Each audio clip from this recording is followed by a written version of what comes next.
Ba'du Rabbi shrah li sadri wa yassir li amri wahlul 'uqdatam min lisani yafqahu qawli wa qul rabbi zidna ilman warzuqna fahman subhanaka la ilma lana illa ma 'allamtana innaka antal alimul hakim ya fatah ya alim ya fatah ya alim ya fatah ya alim iftah alaina futuhal arifin wa faqihna fid din wa 'allimna ta'wil wa hadina ila sawa'is sabil Allahumma inna na'udzubika min ilmin la yanfa wa qalbin la yakhsha wa amalin la yurfa wa du'ain la yusma wa na'udzubika min haula'il arba wa sallallahu ala sayyidina Muhammadin nabiyil ummi wa alihi wa sahbihi wa salam walhamdulillahi rabbil alamin.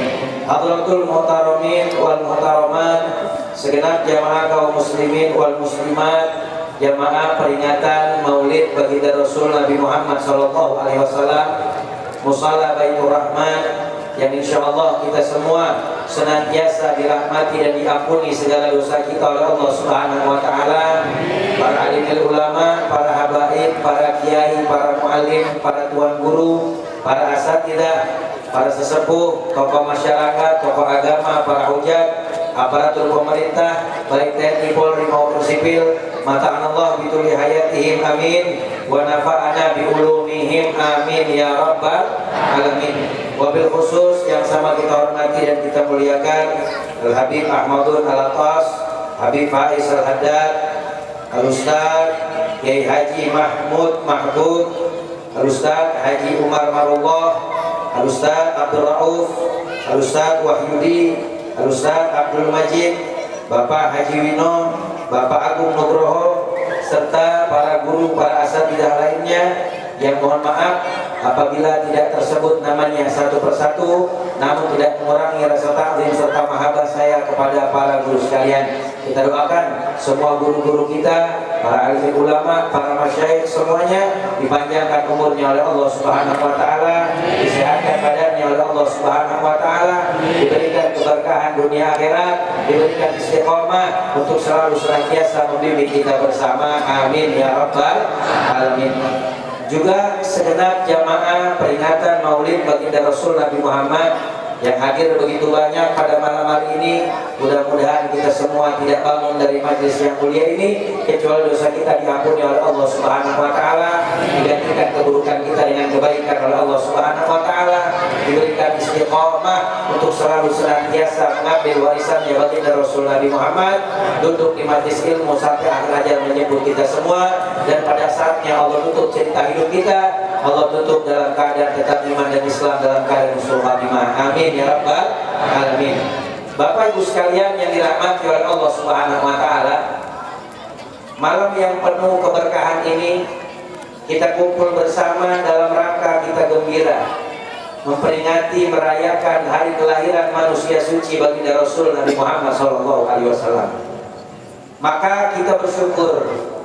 Ini sebagai bentuk tanda syukur kita kepada Allah Subhanahu wa taala.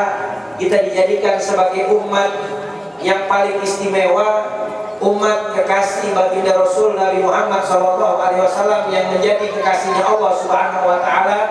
Maka ini adalah satu kenikmatan. Mudah-mudahan Allah selalu senantiasa berikan rasa cinta di dalam hati kita kepada Nabi Muhammad untuk selalu memuliakan dan mengagungkannya. Amin ya rabbal alamin. Bapak Ibu sekalian yang dirahmati oleh Allah Subhanahu wa taala, baginda Rasul Nabi Muhammad SAW itu teramat perhatian dan sayang kepada kita. Bahkan perhatian dan kasih sayangnya baginda Rasul Nabi Muhammad SAW kepada kita umatnya itu melebihi kecintaan baginda Rasul Nabi Muhammad SAW kepada orang-orang yang dia cintai dari keluarganya, bahkan lebih dicintai daripada dirinya sendiri.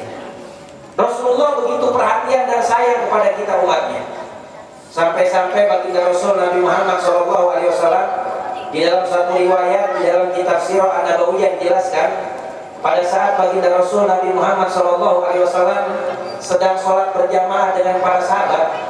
Ini cerita juga pernah saya dengarkan dari guru kami, Murabbi Arwahana, Adailallah, Sayyidil Habib Al-Busnid Al-Habib Al-Habib Umar bin Muhammad bin Salim bin Habib bin Syekh Abu Bakar bin Salim Hafizahullah Ta'ala wa ra'ah, amin ya rabbal alamin. bahwasanya baginda Rasul Nabi Muhammad SAW ketika sedang mengimami sholat berjamaah, pada saat itu selesai sholat, sahabat Umar bin Khattab memberanikan diri bertanya kepada Rasulullah, "Ya Rasulullah, apakah engkau dalam keadaan kurang sehat ya Rasul?" Nabi menjawab, "Tidak ya Umar, alhamdulillah aku dalam keadaan sehat afiat." Sahabat Umar tanya lagi, "Ya Rasul, mohon maaf ya Rasul, tapi sepertinya saya dengarkan sepertinya ada suara bergesekan antara tulang yang satu dengan yang lainnya. Sepertinya engkau dalam keadaan sakit ya Rasul." Maka kata Nabi Muhammad, "Ya Umar, aku dalam keadaan sehat afiat. Suara yang kau dengar itu bukan suara bergeseknya tulang, tetapi suara bergeseknya batu kerikil kecil yang aku selipkan di perutku, di balik sabuku, karena perutku sudah berhari-hari tidak masuk makanan." Shallu ala Nabi Muhammad. Shallu ala Nabi Muhammad. Kalau kita kan makan mulu ya, kita jadi Abdul Butun, hambanya perut. Jadi Abdul Butun, hambanya perut. Pagi-pagi habis sholat subuh makan pisang goreng, nyeduh teh manis segelas mentung, belum ntar jam 6 sebelum jalan kerja beli nasi uduk pakai mie bihun sama gorengan bakwan sama gorengan tempe, sambalnya sambal kacang pakai semur tahu, ada yang nasi ulam pakai serundeng sama mageli, ada yang makannya lagi bubur ayam, dia punya bumbu dipisah, kerupuknya dipisah, kagak dicampurin, makannya pakai sate telur sama kikil. Betul gak? Ya, belum lagi ada yang sarapannya langsung kagak tahu-tahu dia nasi pagi-pagi, ya, pakai lauknya lengkap, boleh ngangetin menang besok semalam. Ya. Itu pagi doang tuh, belum tar siangan dikit jam 10 ada yang beli gado-gado, ada yang kredo, ada yang asinan, apalagi? Hah? Belum tar siangan dikit, ada yang makan warteg, ada yang makan masakan bini di rumah pakai semur jengkol. Ntar sorean dikit makan somai, ada yang batagor, malaman nasi goreng sama kue tiaw. Kadang jam 9 malam perut udah kenyang, ada tukang kue putu lewat nih, diberhentiin lagi. Bang, kue putu 20.000 campur sama klepon, kelapanya biar banyakan. Ya Bu ya? Itu kita jadi Abdul Butun, hambanya perut, makan terus. Kadang-kadang udah malam nih, udah malam, jam 3 bangun mendusin, ngeratakin dapur, ngerebus mie 2 pakai nasi sama telur. Bukan orang sini, bukan orang Pinaranti, bukan. Sono daerah saya Kalimalang. Cuman saya tanya orang Kalimalang atau pindahan dari sini. Ya dia juga ya. Ya Allah. Lihat, baginda Rasul Nabi Muhammad SAW bersama putrinya Sayyidah Fatimah, berhari-hari perut Nabi tidak masuk makanan. Nabi cuma masuk air putih doang. Nabi ganjel perutnya dengan batu-batu kecil. Kata sahabat Umar, "Ya Rasulullah, seandainya engkau ceritakan kepada kami, apakah kami tidak akan mencukupi kebutuhanmu?" Maka kata Rasulullah, "Ya Umar, aku percaya dan yakin seandainya aku sampaikan kepada kalian, maka kalian akan mencukupi segala kebutuhan aku dan keluargaku. Tetapi biarkan aku merasakan kesulitan, kelaparan, kesusahan di dunia, semata-mata aku minta kepada Allah Subhanahu wa Ta'ala, cukup aku yang susah di dunia, jangan sampai umatku nanti susah di akhirat." Shallu ala Nabi Muhammad. Amin. Shallu ala Nabi Muhammad. Amin. Nabi nuker kesusahannya di dunia, biar kita umatnya nggak susah di akhirat, biar kita umatnya nggak susah di akhirat. Nabi perhatian, sayang banget sama kita. Bahkan sampai-sampai di dalam satu hadis riwayat Imam Muslim, ini hadis ada di dalam kitab Mukhtar Ahadits Nabawiyah karya Sayyid Ahmad Al-Hashimi. Rasul SAW beliau bersabda, "Inna likulli nabiyyin da'watun mustajabah qad da'a biha wa inni ikhtabatu da'wati syafa'atan li ummati yaumal qiyamah." Kata Nabi Muhammad, setiap para nabi mereka itu dikasih sama Allah doa yang mustajab, yang kagak bakal ditolak, pasti doanya dikabulkan sama Allah Subhanahu wa taala. Dan para nabi itu sudah pakai semua doa mustajabnya. Cuman saya doang, kata Nabi, yang masih belum saya pakai doanya, saya simpen, nggak saya keluarin. Kalau doa pamungkas semata-mata saya simpen buat syafaat umat saya nanti di hari kiamat. Shallu ala Nabi Muhammad. Shallu ala Nabi Muhammad. Ya, Nabi punya doa pamungkas disimpan. Makanya waktu Nabi SAW, ketika Rasulullah itu dilempari batu ketika dakwah di Taif, maka keluar mengalirlah dari tubuh mulia baginda Rasul Nabi Muhammad SAW darah suci yang mulia. Ketika itu malaikat penjaga gunung Taif datang menawarkan bantuan. Ya Rasulullah, in syi'ta la'adbiku alaihim al-akhsyabain. Kalau seandainya kau izinkan ya Rasul, kami akan hantamkan dua gunung di Taif ini agar orang-orang kafir yang zalim kepadamu, yang melempari kau batu, yang menolak dan mengusirmu, hancur lebur dengan dihantamkan gunung ini ya Rasulullah. Kalau bahasa kitanya cuma itu komando doang. Kalau model kita kira-kira lagi kerebutin. Ini orang kampung apa sih mereknya? Pinang Ranti ya. Orang Pinang Ranti kira-kira kalau lagi dikeroyok, lagi dikerubutin, tiba-tiba datang pertolongan 2 mobil. Gimana, mau gue bantuin enggak? Kira-kira apa jawabannya? Pakai nanya lo, bukan dari tadi tolongin. Begitu ya. Nabi enggak. Nabi simpen doa mustajabnya. Apa kata Nabi? Dia bilang, aku berharap walaupun seandainya mereka tidak beriman kepada Allah dan Rasulnya, tetapi aku berharap kepada Allah Subhanahu wa taala, Allah keluarkan min aslabihim, dari anak cucu keturunan mereka nanti ada yang beriman kepada Allah dan Rasulnya. Nabi sayang sama umatnya. Bahkan Nabi Muhammad tuh kalau melihat ada orang kafir meninggal, nggak keburu diselamatin sama Nabi. Nabi itu bangun berdiri ketika orang kafir jenazahnya dibawa. Sampai sahabat tanya, ya Rasulullah, engkau berdiri menghormati jenazahnya orang kafir yang lewat. Lalu kata Nabi Muhammad, sungguh aku bersedih dan menyesal ada jiwa lagi yang terlepas, ruh yang keluar dari jasadnya yang tidak sempat aku selamatkan untuk menyembah Allah dan Rasulnya. Lihat Nabi Muhammad, sayangnya luar biasa kepada kita umatnya. Nabi perhatian banget sama kita. Bahkan ketika baginda Rasul Nabi Muhammad SAW, ketika beliau dibangkitkan dari kubur, pada saat itu malaikat Jibril datang menyambut baginda Rasul Nabi Muhammad. Ketika itu Rasulullah bangun dari kuburnya sambil membersihkan debu yang ada pada kepala baginda Rasul Nabi Muhammad. Ketika itu Rasul bertanya, ayu yaumin hadzal yaum ya Jibril, hari apa ini wahai Jibril? Kata malaikat Jibril, hadza yaumuddin ya Rasulullah, ini adalah hari pembalasan wahai Rasulullah. Apa kalimat yang ditanyakan sama Nabi Muhammad? Yang ditanyakan bukan istrinya, yang ditanyakan bukan anaknya, yang ditanyakan bukan pamannya, yang ditanyakan adalah ummati. Bagaimana keadaan umat saya Jibril? Saya kagak redho kalau ada satu aja dari umatku yang masuk ke dalam nerakanya Allah Subhanahu wa taala. Shallu ala Nabi Muhammad. Shallu ala Nabi Muhammad.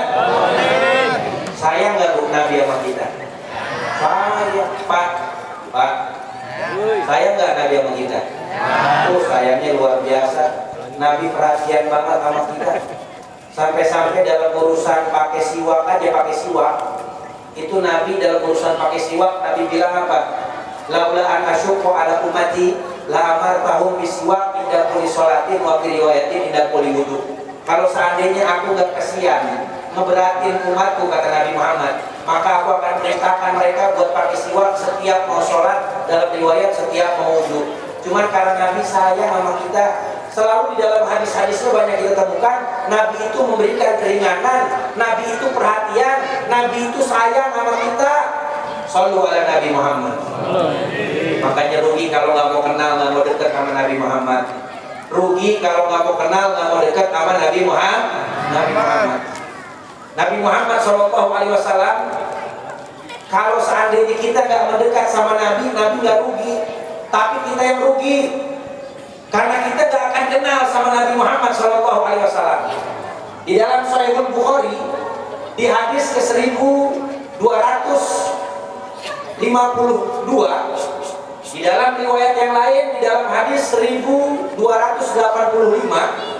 ada satu hadis di dalam kitabul janaiz, di dalam bab adabul qabri, hadatsana Ayas bin Walid, hadatsana Sa'id an Qatadah an Anas bin Malik anna Rasulullah sallallahu alaihi wasallam hadatsahu innal abda idza wudi'a fi qabri tsumma tawalla anhu ashabahu hatta la yasma'u qur'ani alaihim idja'ahu malakani fayuqidani fayaqulani ma taqulu li hadzal rajul ay Muhammadin sallallahu alaihi wasallam in kana al-mu'min fayaqulu ashhadu annahu abdullah wa rasuluh fayaqulul malaikah ya fulan undur ila maqadika minan nar qad abdalaka Allahu bi maqadan fil jannah wa qala qatada fayarahu jami'an wa qala al malaikah wa yusah qabruhu ila sab'ina dira'an wa yudhu hadiran ila yaumil asun wa amal kafir awil munafiq fayaqulu la adri kuntu aqulu ma yaqulun nas fayaqulul malaikah la dari wa la talib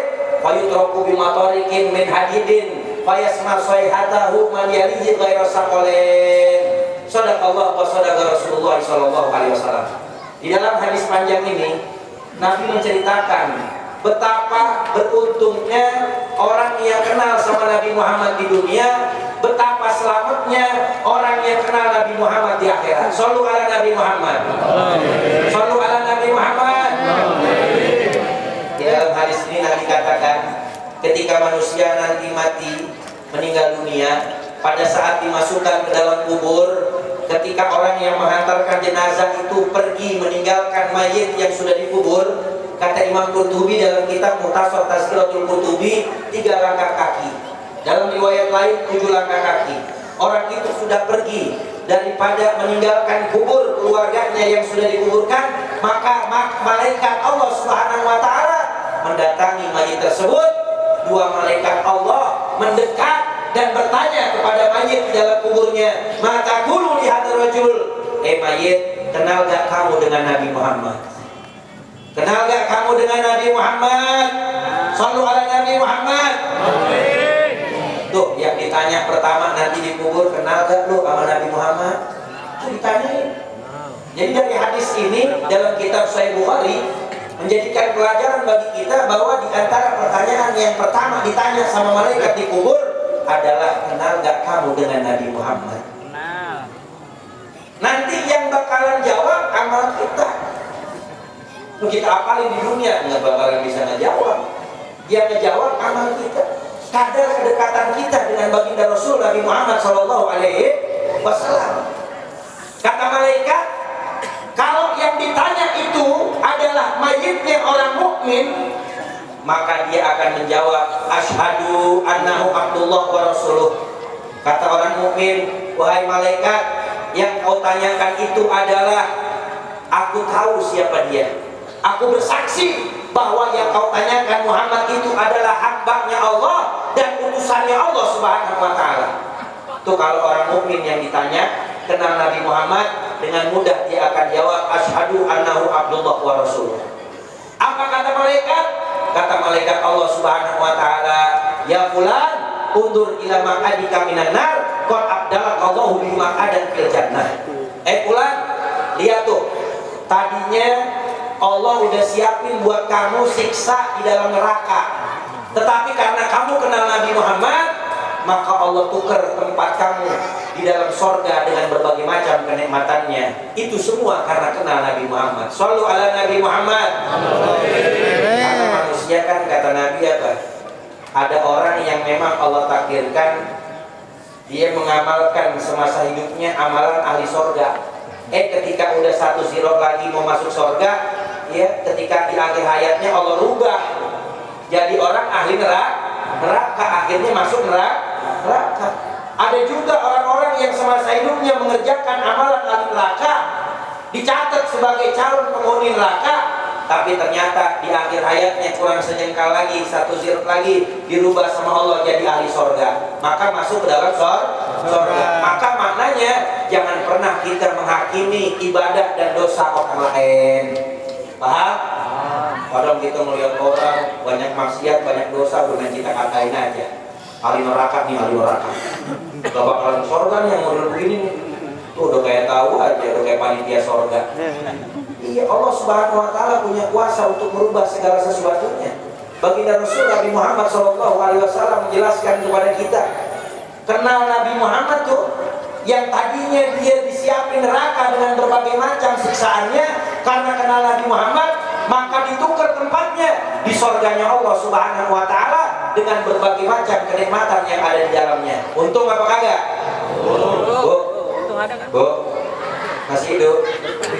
Alhamdulillah. Gimana ditanyain? Bu, untung apa kagak kenal Nabi Muhammad? Untung. Yang tadinya Allah takdirkan tempatnya disiapin di neraka, Allah rubah jadi tempatnya di surga. Kata Imam Qatadah, beliau riwayatkan, Nabi katakan fayarahuma jami'an, maka pada saat itu mayit yang mukmin dikasih lihat sama Allah dua-duanya. Tempat yang tadinya di neraka buat dia dikasih lihat, tempat tukerannya di surga dengan nikmatnya juga dikasih lihat. Dikasih lihat sama Allah. Nih, tempat tuh tadinya yang ini, tapi itu kerja yang ini. Surga di dalamnya penuh dengan kenikmatan dari Allah Subhanahu wa taala karena kenal dengan Nabi Muhammad sallallahu alaihi wasallam. Bukan cuma itu doang. Wa yusagadu ila sabina diroan. Kata Nabi Muhammad, orang yang kenal Nabi Muhammad maka kuburnya bakal diluaskan sampai 70 ziro. Kuburnya diluaskan sampai 70 ziro. Kita kalau nguburin orang meninggal berapa ukurannya? 2 kali 1. Tapi orang yang kenal Nabi Muhammad maka nanti kuburnya bakal diluaskan 70 ziro. 1 ziro itu 46,2 cm kurang lebih. Dikali 70 itu luas kuburnya orang yang kenal Nabi Muhammad.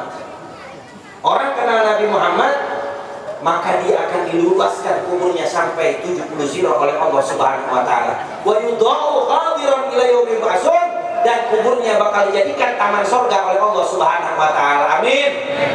Mudah-mudahan Allah jadikan kita orang yang selalu kenal sama Nabi Muhammad. Tambah cinta kita sama Nabi Muhammad. Biar kita diluasin kubur dan dijadikan kubur kita taman surga. Amin ya rabbal alamin. Karena manusia itu kalau meninggal dunia pilihannya cuma 2, Pak.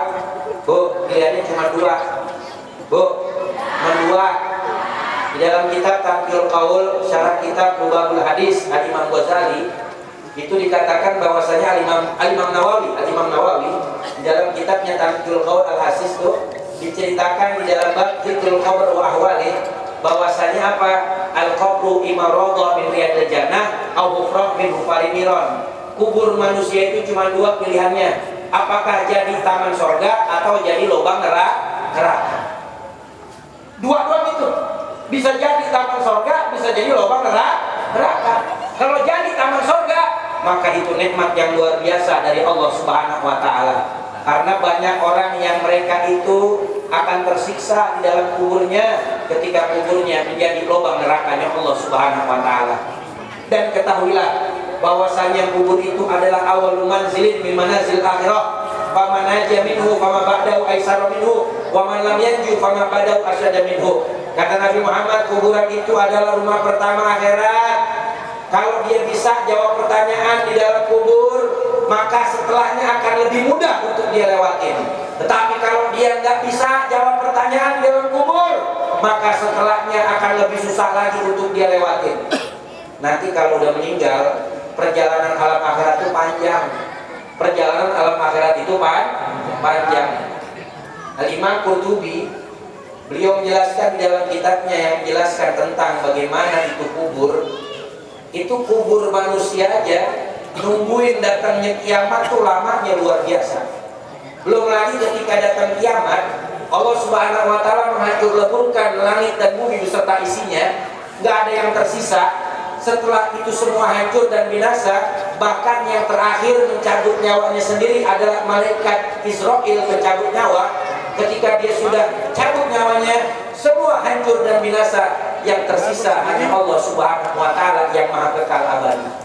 Itu setelah itu kata Imam Qurtubi, Allah Subhanahu wa taala bertajalli dulu 4000 tahun di tuhan akhirat. Satu hari di akhirat 1000 tahun di dunia. Kali 4000 tahun Allah bertajalli. Apa itu bertajalli? Allah menyerukan Mana dulu yang ngaku raja, apakah sekarang masih hidup? Yang mengaku Tuhan, apakah kalian masih hidup? Allah bertajalli segitu lamanya.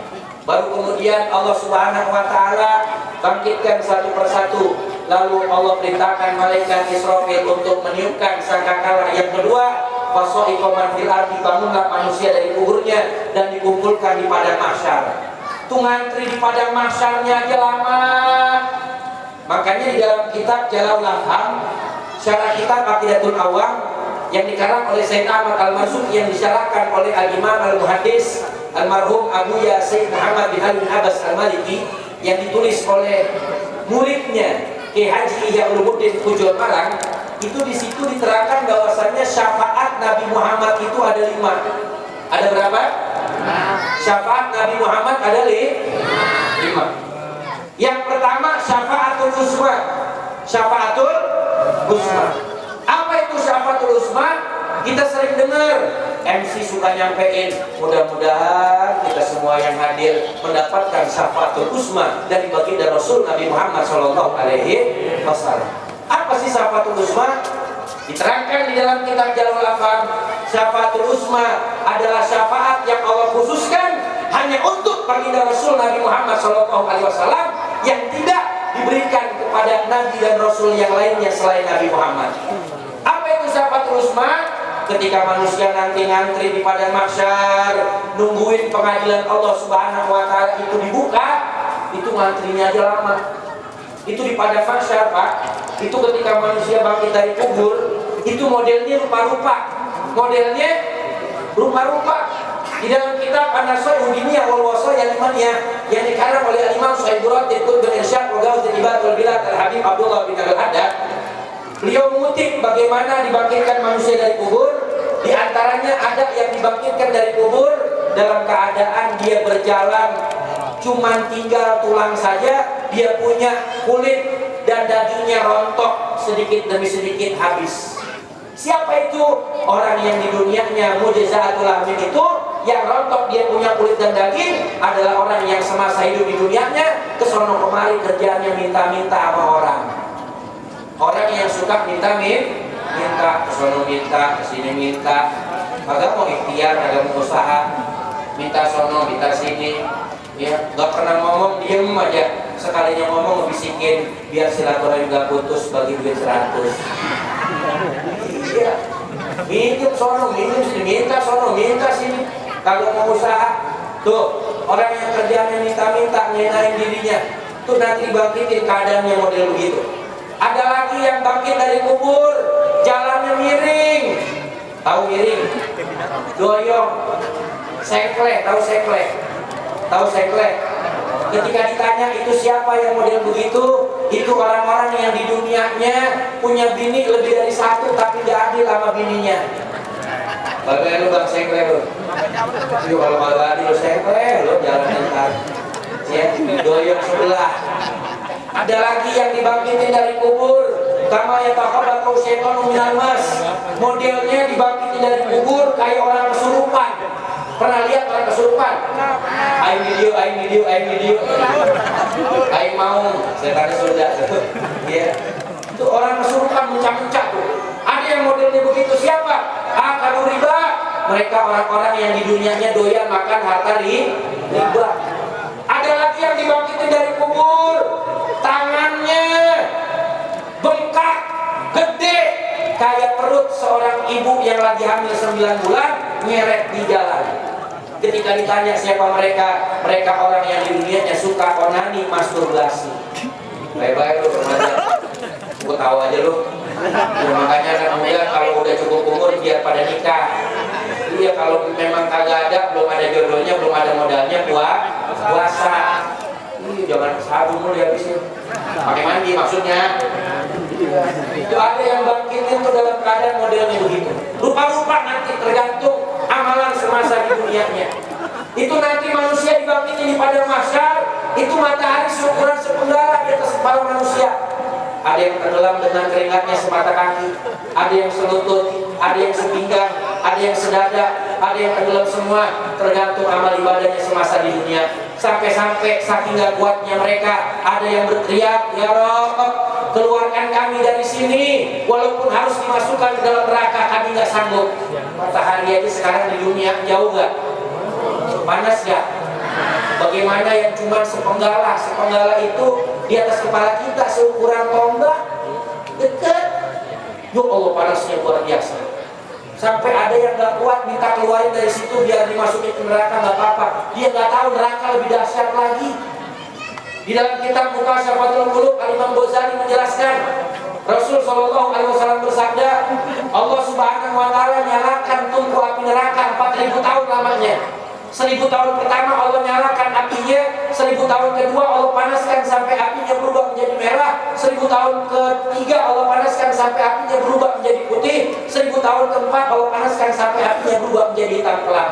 Satu hari di akhirat, 1000 tahun di dunia, 4000 tahun Allah panaskan api neraka. Ketika ada sahabat tanya, ya Rasul, bagaimana itu siksa neraka? Kata Nabi Muhammad, paling ringan-ringannya siksa neraka, satu butir bara api neraka sebesar biji sawi ditaruh di bawah telapak kaki manusia, maka dia punya otaknya matang mendidih. Na'udzubillah. Itu yang paling ringan. Gimana yang paling dahsyat? Kemana Pak? Bukan ya? Bu, tahu aja lu. Sekilas info. Itu kalau di TV itu, di TV One sama di Dharma Indonesia itu di Islam itu begitu, nggak boleh lewat itu. Bocor itu. Dia harus sama ke belakang. Iya. Bu. Bagaimana tadi gua lupa lu kenapa sih? Hah? Biji sawi, wah ibu ingat kalau biji sawi. Tuh, bayangin dahsyatnya tuh. Nanti di padang mahsyar tuh manusia dikumpulin, itu semua pada bingung, semuanya mencekam, semuanya takut, nungguin pengadilan Allah Subhanahu Wa Taala. Akhirnya udah gak kuat, datang kepada Nabi Adam, minta syafaat Nabi Adam. Nabi Adam bilang sendiri-sendiri. Datang kepada Nabi Nuh bilang sendiri-sendiri. Datang kepada Nabi Allah Ibrahim, Nabi Allah Ibrahim bilang sendiri-sendiri. Datang kepada Nabi Allah Musa bilang sendiri-sendiri. Datang kepada Nabi Allah Nabi Isa bilang sendiri-sendiri. Akhirnya semua berangkat kepada Nabi Muhammad. Shallu ala Nabi Muhammad. Shallu ala Nabi Muhammad. Ketika datang kepada Nabi Muhammad, Rasulullah Shallallahu Alaihi Wasallam bilang, analaha, aku yang akan berikan kalian syafaat. Maka Rasulullah Shallallahu Alaihi Wasallam bersujud di bawah arsy Allah Subhanahu Wa Taala, dan pada saat itu Allah Subhanahu Wa Taala mengilhamkan kepada Nabi untuk memuji Allah dengan pujian yang belum disampaikan kepada Rasul sebelum Nabi Muhammad. Maka Nabi baca itu pujian, dan ketika itu Allah Subhanahu Wa Taala katakan, wahai kekasihku Muhammad, irfa ra'sak, angkat kepalamu, wasal tuqta, minta apa yang kau pengen akan diberikan, wa qul yusma, bicara maka ucapanmu akan didengarkan, wasfatu syafa, beri syafaat kepada siapa yang kau hendaki maka akan aku izinkan. Shallu ala Nabi Muhammad. Dan ketika itu Nabi bangun, lalu kemudian dibukalah pengadilan Allah Subhanahu Wa Taala. Nah, ketika itu yang dinamakan dengan syafaatul uzma.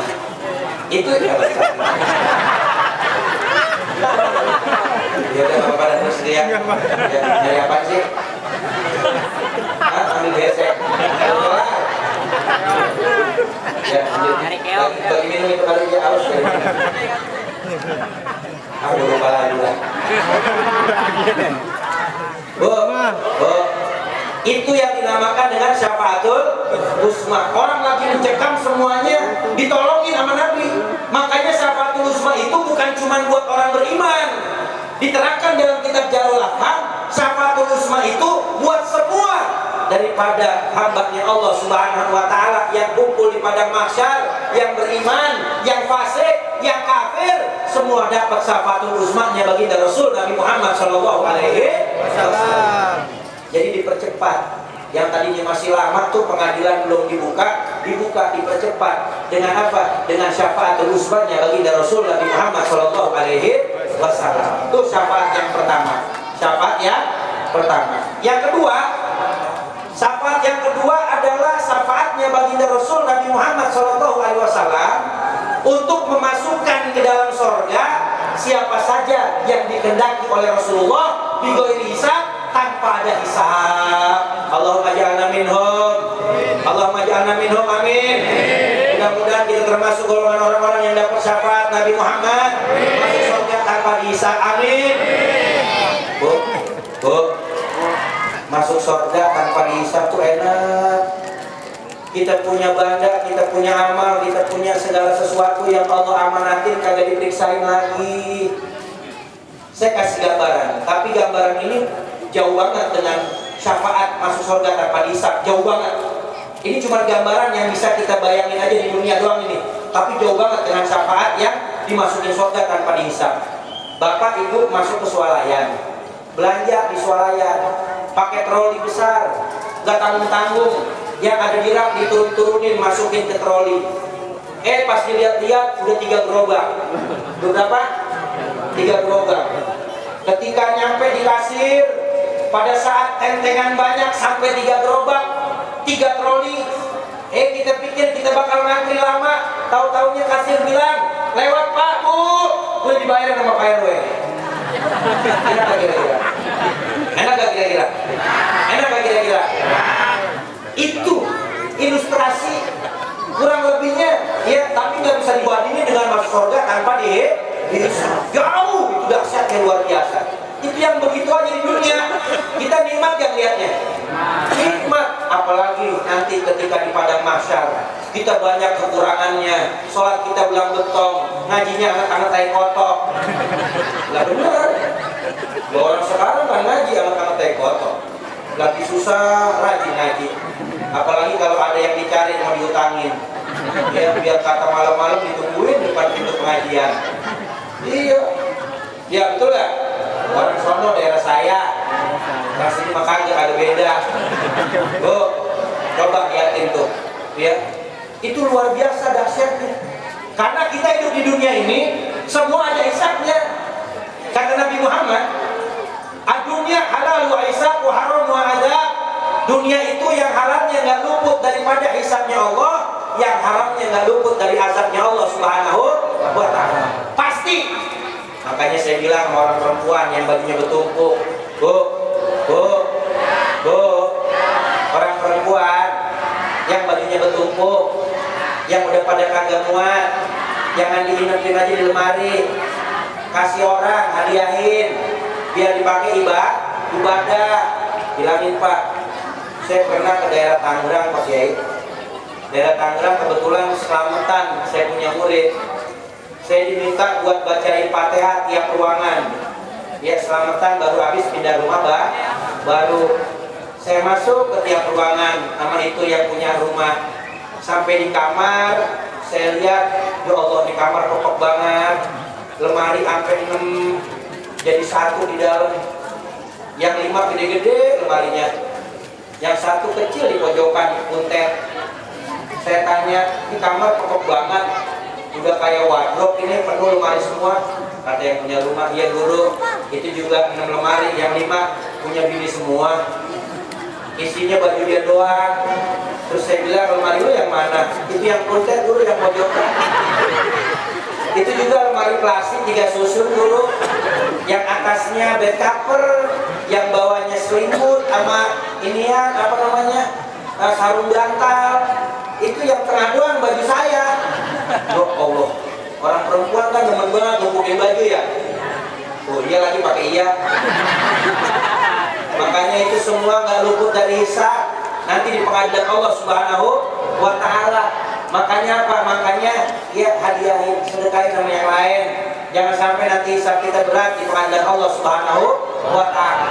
Tapi ada syafaat Nabi yang kedua, yaitu Nabi memberikan syafaat untuk masukkan ke dalam surga orang-orang yang Nabi hendaki tanpa dihisab. Mudah-mudahan kita termasuk, amin ya rabbal alamin. Yang ketiga, Nabi punya syafaat fi rafi darajat, untuk mengangkat derajat dari surga yang rendah ke surga yang lebih tinggi. Tetapi kata Imam Nawawi, ini yang ketiga, laisat muhtasatun bin Nabi, enggak khusus cuma buat Nabi Muhammad, tetapi bisa juga buat yang lain, buat nabi-nabi yang lain, buat orang-orang soleh yang lain, bisa nih memberi syafaat yang ketiga. Tapi kalau yang pertama tadi sama yang kedua, itu hanya khusus buat baginda Rasul Nabi Muhammad SAW.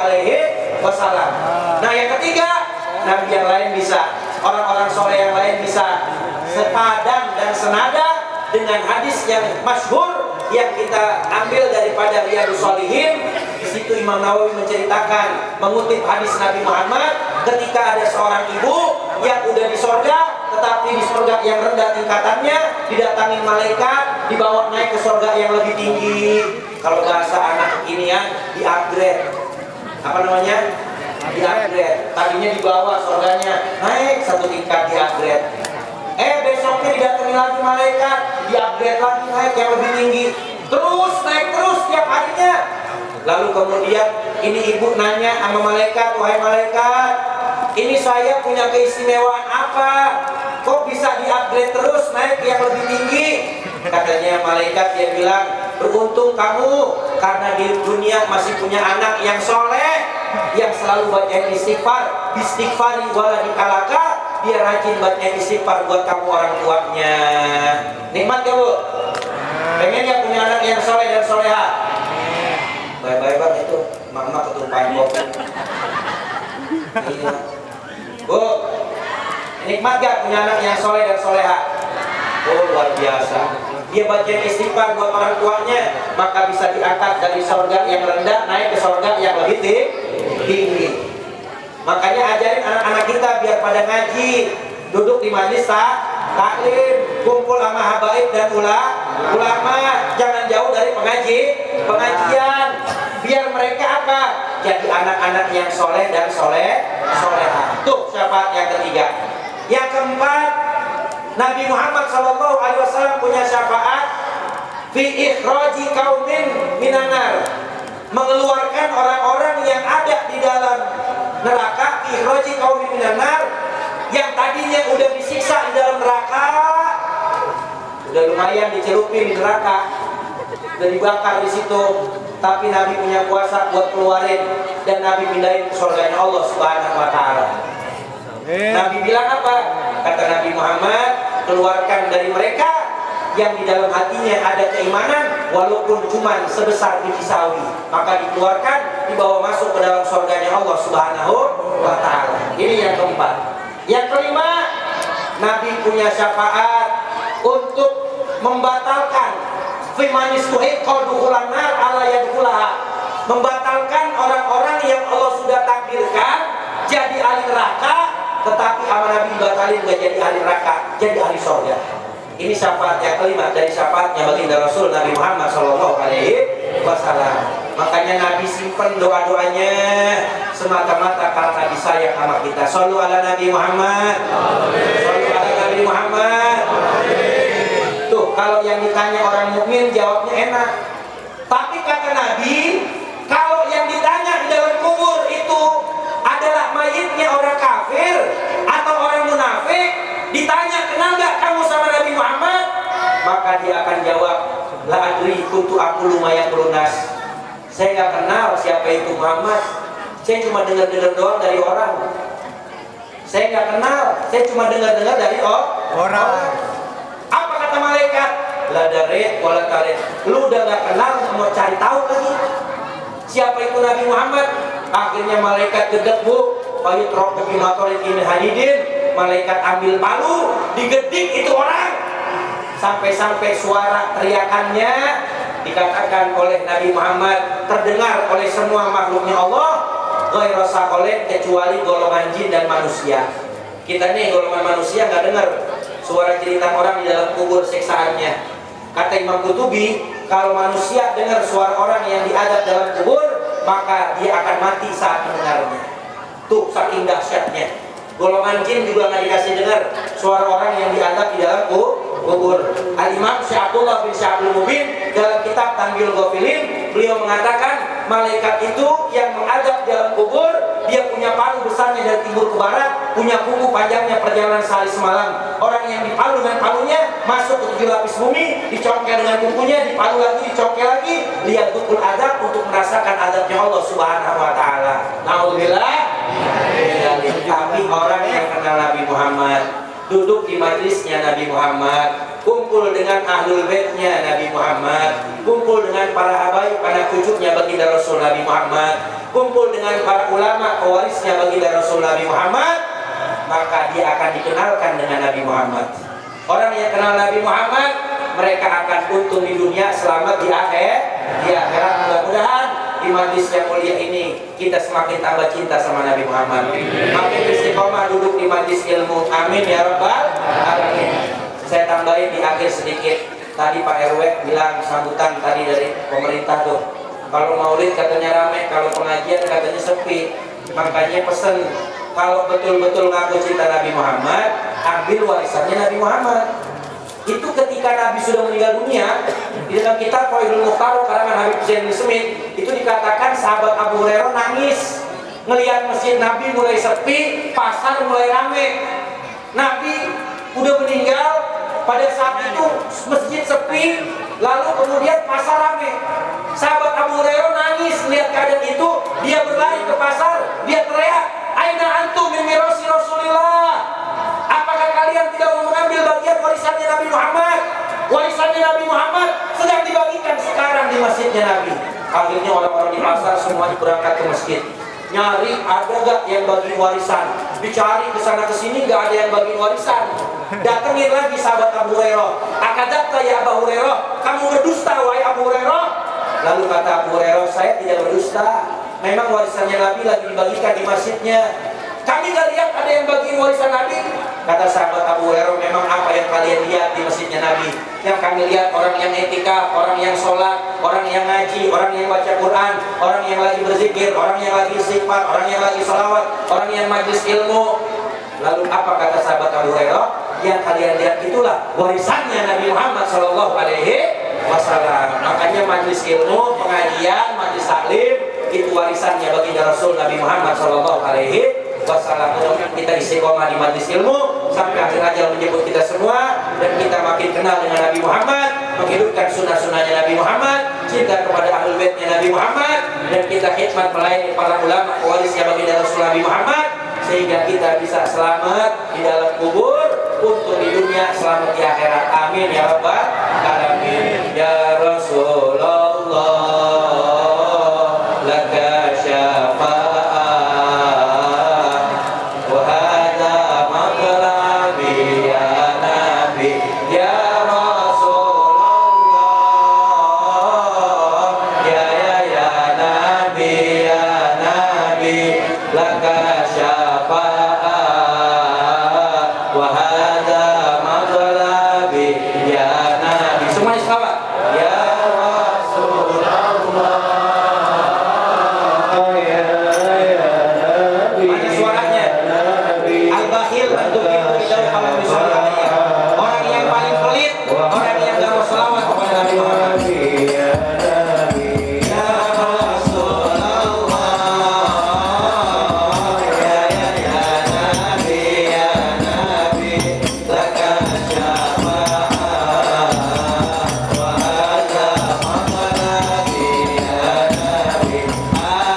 Antal multaja yauma zihab, ishfa'lana ya khairana. Antal multaja yauma zihab, ishfa'lana ya khairana. Angkat tangannya.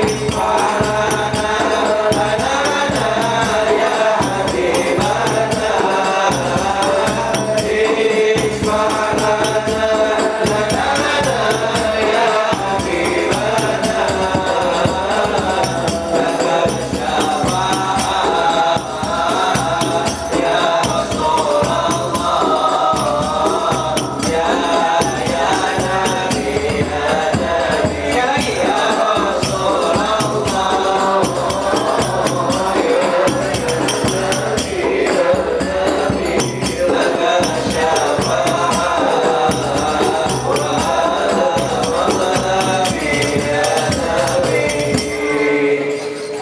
Ya Allahumma anzur ilaina, Allahumma anzur ilaina, Allahumma anzur ilaina, wasqina ka'sal hana wa wasfi wa afi ajilan mardana wa qilana al-hajat wa sin khatmana indal mamat wa sidan umbana ya Rabbi wajmana wa baban lana bidarikal firdausi rajwana bil mustafa salli alaihi wa alihi ma'arakat risobal usona walhamdulillahi rabbil alamin. Kurang lebihnya saya mohon maaf.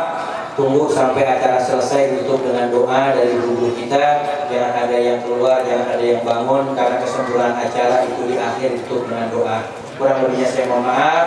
Dan apabila ada kata-kata yang kurang berkenan, mohon ridhonya dunia akhirat. Dan jangan lupa saksikan terus Islam itu Indah setiap hari Senin sampai Ahad di Trans TV jam 5 pagi. Ada saya, Ustaz Maulana, Ustaz Syah, Habib Muhammad Syahab, dan guru-guru yang lainnya. Juga Damai Indonesia TV One. Dah segitu aja. Bu, anak titik dikejar tikus. Kompak. Kompak kan? Anak titik dikejar tikus. Larinya ke atas loteng. Ini yang di plastik buat bungkus. Habis dibungkus tinggal ditenteng. Assalamualaikum warahmatullahi wabarakatuh.